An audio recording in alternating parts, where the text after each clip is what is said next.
പ്രാർത്ഥനയ്ക്ക് വിലയുണ്ട്. നിങ്ങളുടെ പ്രാർത്ഥനയ്ക്ക് മറുപടിയുണ്ട്. ആമേൻ. Hallelujah, hallelujah. നിങ്ങൾക്ക് പ്രാർത്ഥിക്കാൻ അറിയാമെങ്കിൽ നിങ്ങൾ ജീവിതത്തിൽ വിജയിക്കും.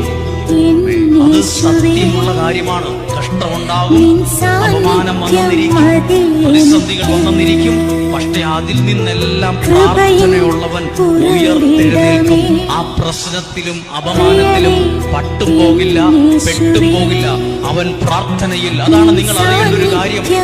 ഒരു വീടിന്റെ മുറ്റത്ത് കുറെ സിമെന്റും കുറെ മണലും കുറെ മെറ്റിലും കുറെ വെട്ടുകല്ലും കൊണ്ടിട്ട് അത് പണിയില്ല. അതിന്റെ പണിയാൻ അറിയാവുന്നയാളത് ശരിക്കും അടുക്കി വെച്ച് പണിത് ഉയർത്തുന്നത് പോലെ പ്രാർത്ഥനയുള്ളവന്റെ ജീവിതത്തെ ദൈവത്തിന്റെ കരം പണി രൂപപ്പെടുത്തും. ആരുടെ കരം? ദൈവ